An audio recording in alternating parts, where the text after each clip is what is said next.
автосалондардың бірінде қонақтамыз. Негізі өте қызықты болып жатыр. Табыс болмайды, соны үйрену керек. Приятный эмоция сыйлайды. Визуализация, достар. Армысыздар, достар. Соңғы жылдары елімізде авто нарығы дамып келе жатыр. Біз бүгін Алматы қаласындағы автосалондардың бірінде қонақтамыз. Бұл бизнестің даму жолы жайлы бірге білейік.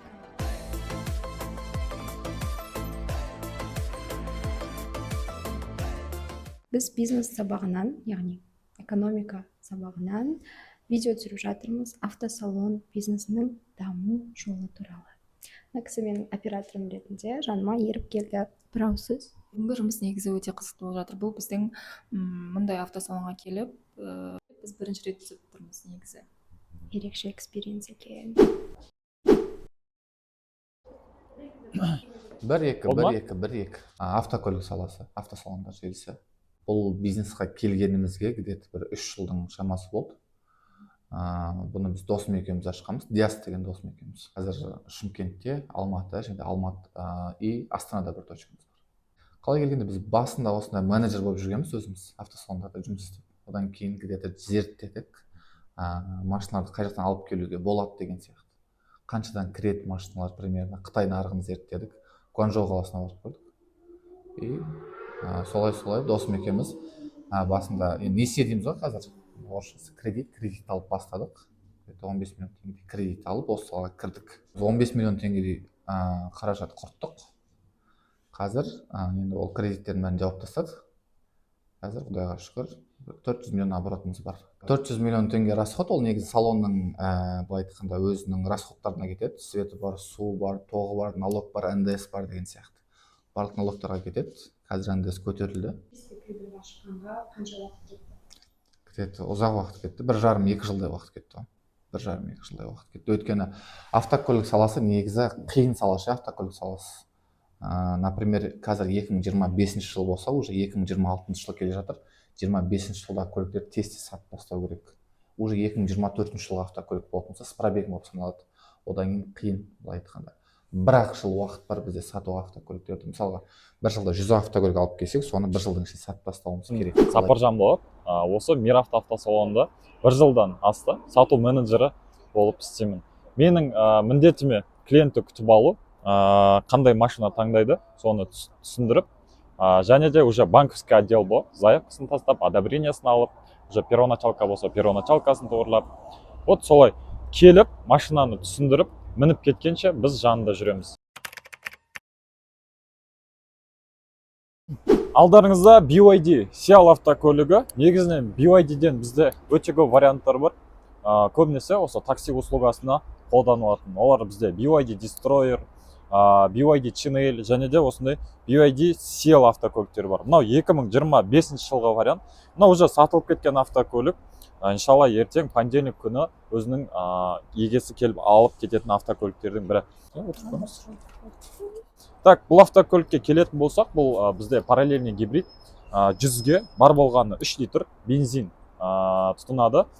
BYD дейтін негізі өте шыдамды автокөлік және де қытайлардың арасындағы ең көп сатылатын топ-1 по продажам осы BYD маркасы болып саналады. Бұл автокөлікке келетін болсақ, 2025 жылғы 16 размердегі титановый дискалармен жүреді. Сосын алдында полностью линзовый фарлар және де NFC карточкасы арқылы ашылады. Бағасы бізде 9,5 миллион теңге болады. Без первоначальный взноса, без пенсионки алып кетсеңіздер болады. Ештеңе керек етпейміз, келесіздер. Бір күннің ішінде азанда келсеңіздер кешке дейін мініп кетуге болады. Ал несие, рассрочка дейін? Несиеге де рассрочкаға определенный первоначальный взнос керек болады, ал несиеге без первоначальный взноса алып кетсеңіздер болады.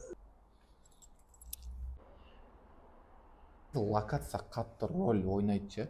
Например, мектептің қасына столовый деген сияқты. Адам көп өтетін жерден айдаладан бір автосалон ашып қойсаңыз, ол жаққа адам өкінішке орай келмейді. Біз локация таңдағанымыз осы Сүйінбай даңғылынан таңдаған себебіміз, өйткені біз бірінші жолдың бойында орналасқанбыз. Адамдарға көлік кіруге, адам кіруге өте ыңғайлы. Одан кейін Сүйінбай даңғылының бойында тек автосалондар. Например, көлік іздеген жан обязательно саяхатқа келеді. Машина іздеген жан. Сол үшін біз саяхаттан бірінші салон болып ашылдық жолдың бойынан.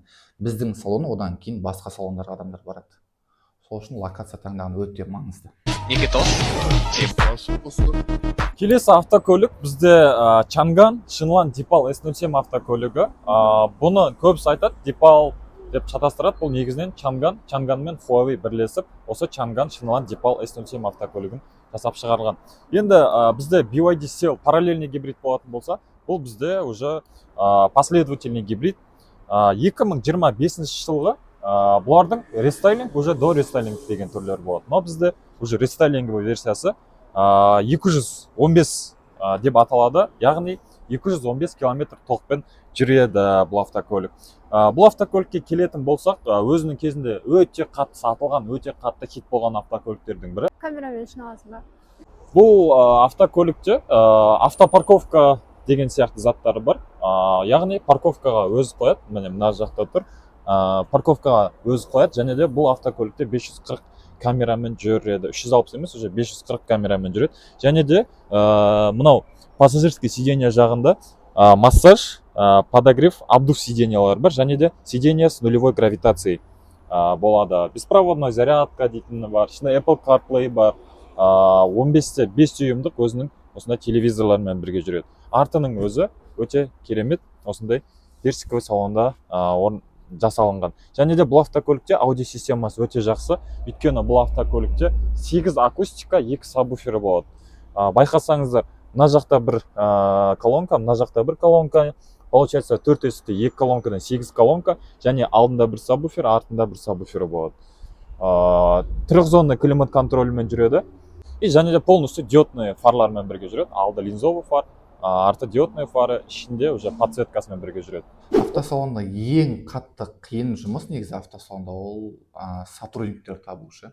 Сотрудниктер табу и мысалға үйрету оларды деген сияқты. Бізде әр точкада где-то 20 шақты адам жұмыс жасайды, енді олардың барлығын үйрету керек. Негізі адамды үйрету өте қиын нәрсе. Осы уақытқа дейін где-то бір жыл болатын болса, бір жылда какой-то 30-40 адамға машина саттым деп айтсам да болады. 30-40 адамның бақытты болуыма өзім себепші болдым деп айта аламын. Егер енді бизнес бастайын деп жүрген жандарға, егер өзіңіз бизнес бастайтын болсаңыз, басында негізі табыс болмайды, соны үйрену керек. Где-то 2 жыл немесе 3 жыл басында табыссыз жұмыс жасайсыздар. Өзінің ақшасын өзіне құйып үлгеру керек. Бизнес бастайын деген адам, ол шыдамды адам болу керек негізі. Клиент тартып бәсекелестерден алда болу үшін бұл автосалон белсенді түрде әлеуметтік желідегі парақшаларын жүргізетінін айтты. Сонымен қатар салонның ыңғайлы орналасуында бұл тұрғыда үлкен рөл ойнайтынын да атап өтті. Қандай машина деді?